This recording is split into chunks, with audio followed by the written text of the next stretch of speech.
Bien chers amis de Café Évangile, gardez-vous bien de toute avidité, car la vie de quelqu'un, même dans l'abondance, ne dépend pas de ce qu'il possède. Telles sont les quelques paroles de l'évangile de ce 18e dimanche du temps ordinaire. Bien chers amis, rappelez-vous de ces paroles du Seigneur dans l'évangile de Saint Matthieu. Cherchez premièrement le royaume de Dieu et sa justice, et tout le reste vous sera donné de surcroît. Je crois que c'est ça la portée finale et primordiale des textes de ce dimanche. Il y a un ordre dans la vie, et cet ordre n'est pas indifférent. Qui est un premier et puis vient un second n'est pas une question d'indifférence. C'est important et très important, chers amis. Si ce qui doit être en premier lieu ne l'est pas et c'est autre chose qui occupe ce premier lieu, s'il y a ce désordre-là dans notre vie, ou si nous tordons le cou à cet ordre naturel, tôt ou tard, ça se fait noter dans notre propre appréciation du sens de la vie. C'est pour cela aujourd'hui le Seigneur vient nous mettre en garde. Comme ce Dieu-là, ce bon pasteur qui cherche le bien de ses brebis, vient nous alerter, vient nous mettre en garde. Cherchez le royaume de Dieu et sa justice en premier lieu. Cherchez à grandir en cet amour de gratitude envers Dieu. Tout le reste vous sera donné de surcroît.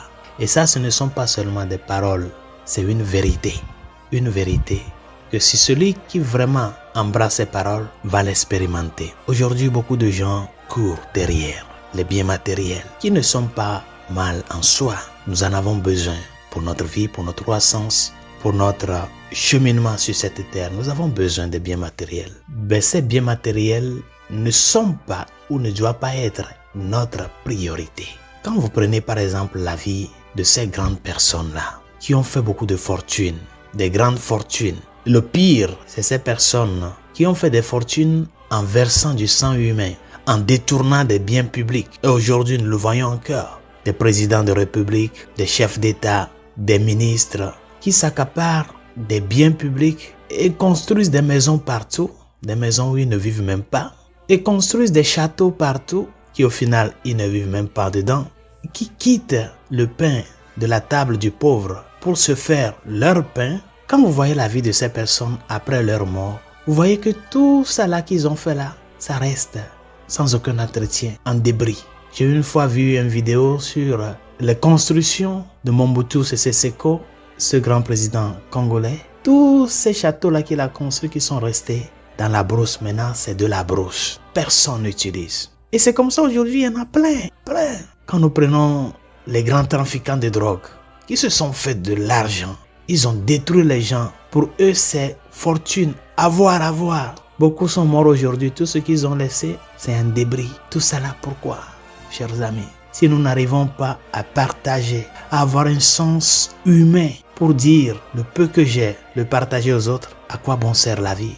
Si après ta mort, tout ça là, personne n'en prend soin. Parce que même tes enfants veulent avoir leur propre maison. Et donc, les gens qui savent ce que tu as fait pour arriver à cela ne veulent pas non plus dans ces maisons-là.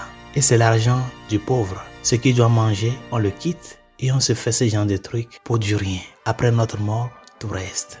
Chers amis, le Seigneur nous dit à nous aujourd'hui, prenez soin, faites attention de ne pas être avare dans la vie, d'amasser des biens pour du rien. Parce que tout cela reste ici. Et même les gens qui l'auront utilisé après ne vont pas l'utiliser avec un sens de gratitude. À quoi bon? Le Seigneur nous appelle aujourd'hui à rappeler qu'il y a un ordre dans la vie.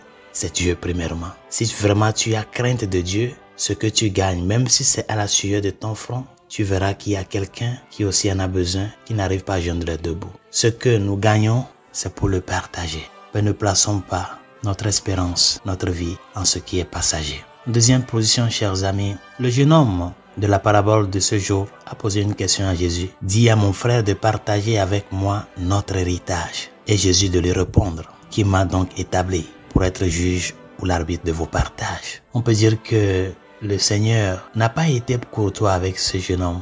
Mais il y a une leçon de fond. Dieu n'est pas venu régler nos problèmes et ces problèmes éphémères là de la vie. Il est venu proclamer le royaume de Dieu. Faire justice non seulement à nous, mais aussi à Dieu. C'est pour cela qu'il s'est fait homme.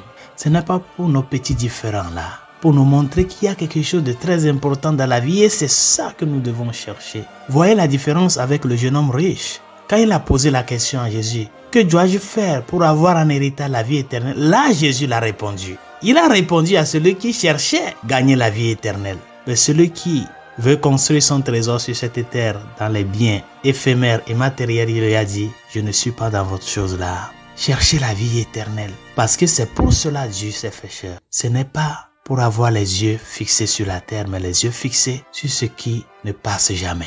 Que toi aussi ta préoccupation quotidienne soit cela, la vie éternelle. Parce qu'il y a une seule chose que nous porterons avec nous partout où nous allons. Une seule chose. Ce sont les œuvres que nous avons produites, accompagnées de la foi, bien sûr. Mais ce sont les œuvres que nous avons produites. Ce ne sont pas les biens que nous avons gagnés sur cette terre, les biens que nous avons amassés, mais c'est le bien que nous avons fait. Ça là, ça nous suivra toujours. Mais ce que vous avez amassé sur cette terre, ça va rester. L'unique chose qui vous suit, c'est le bien que vous avez fait. Rappelez la parabole du riche et du pauvre Lazare. Ce riche avait réuni tant de biens sur la terre, mais il n'a pas fait le bien. Il n'a pas fait le bien. Il n'a pas accompli une œuvre de bonté. Mais il a créé, il a généré un trésor sur la terre sans faire du bien à l'autre. Ce sont les œuvres que nous faisons qui vont nous suivre. Apprenons à faire tout de notre part pour que ces œuvres-là soient des œuvres de bonté. Cette bonté qui ouvre la main à l'autre. Cette bonté qui vise en premier la gloire de Dieu, non pas nous. Cette bonté qui nous amène à être humbles et à vivre vraiment notre cheminement chrétien sur cette terre avec ce grand désir de voir accompli dans notre vie la vie éternelle que le Christ nous a gagnée par sa passion, mort et résurrection. Que lui-même de par sa grâce nous réconforte. Bonne journée, Dieu vous bénisse.